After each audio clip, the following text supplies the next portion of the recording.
Bonjour à tous, bienvenue sur la chaîne. Donc aujourd'hui on va parler voiture électrique et non pas solaire, mais on reste dans l'électrique. Donc je viens d'acheter cette Zoé 2017, une Z240, donc à peu près 40 kWh de batterie. Donc là on arrive dans l'automne, on est au mi-octobre 2020. Donc voilà, on va faire le tour. Donc, tout le monde commence à connaître les Zoé version 1 phase 2, on va dire, vu que c'est la deuxième version de batterie. La première avait 22 kW de batterie, celle-ci 41, et donc à peu près le double d'autonomie. On parlera d'autonomie dans une autre vidéo. Donc Zoé version intense 2017.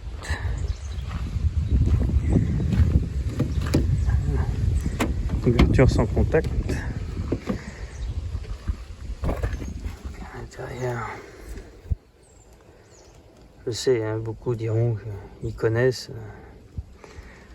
Commence à être connu quand même maintenant. Version toute noire à l'intérieur.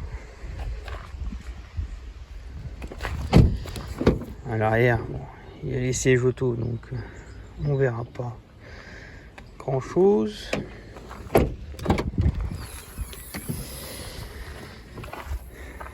Et à l'arrière, un coffre assez conséquent pour une petite voiture.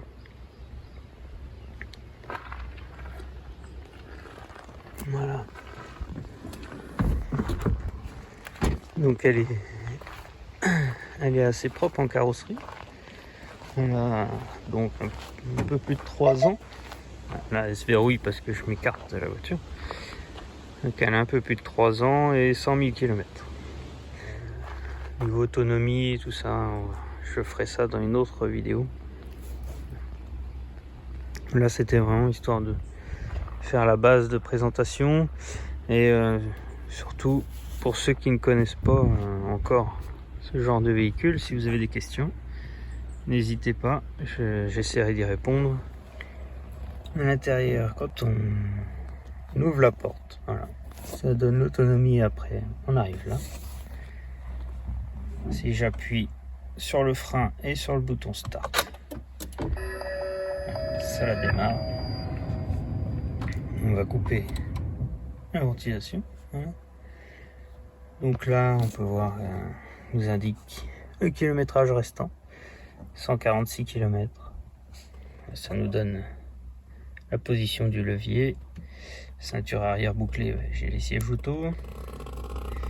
L'écran central, moi j'ai configuré pour avoir le Eco Drive ici.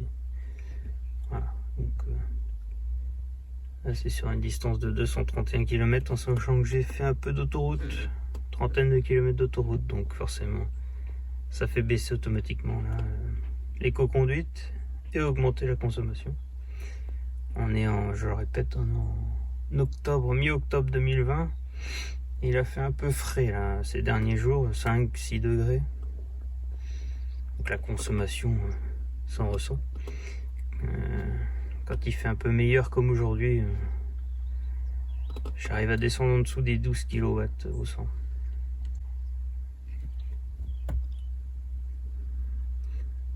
Ça, voilà.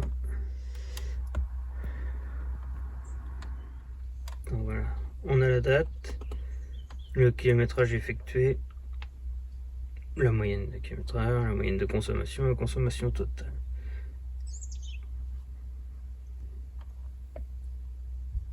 Donc là, hop,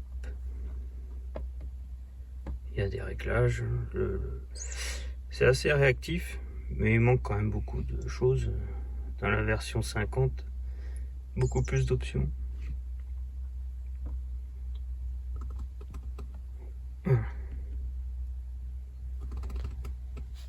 Donc niveau intérieur, c'est classique, mode chauffage automatique. Ici il y a le lecteur de la carte la clé. De la clé. Alors, vu que c'est une version intense, il n'y a pas besoin d'insérer la carte. Ici, il y a la carte SD pour le GPS et une clé USB, enfin une prise USB ici. Alors, moi j'ai mis un allume-cigare double USB. Ici, il y a une petite trappe avec la prise OBD2. Je ferai une vidéo prochainement pour montrer tout ce que l'on peut savoir sur le véhicule et surtout la batterie. Puissance de charge, puis pourcentage restant. Voilà. Donc à l'intérieur, tout en noir. Tout en noir. Des rangements. Elle est plus très propre. Une semaine, il y a déjà plein de poussière. Les rangements, j'ai pas la coudoir. Je verrai plus tard pour le prendre. Niveau du volant, c'est tout simple, c'est que le régulateur de vitesse.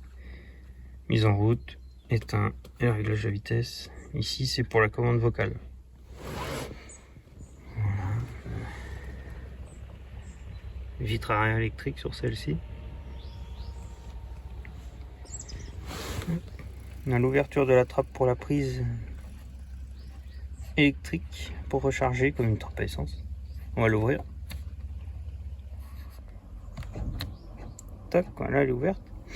Réglage de luminosité d'écran, ça c'est pour éteindre le bruit de soucoupe volante à moins de 30 km/h. Réglage de hauteur des phares classique.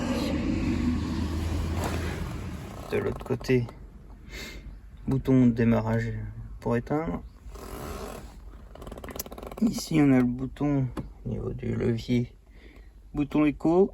Moi je roule toujours en normal. Parce qu'en éco, cette saison-là, on n'a pas de chauffage apparemment. Réglage de régulateur limiteur. Je roule toujours en régulateur. On va aller voir la trappe de charge. Donc j'appuie sur le bouton, ça l'a ouverte. Ici, voilà, prise type 2.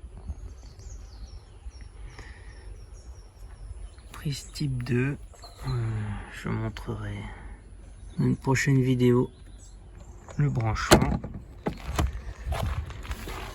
Alors, sur celle-ci d'origine, il y a ces jantes là, elles sont plutôt sympas. Alors 16 pouces, 195. Donc radar de recul sur celle-ci, pas de caméra. Et voilà, donc troisième feu stop normal, pas de feu à LED. Donc voilà, répétiteur de clignotant, elle se ferme, hein. Quand je recule, elle se ferme toute seule.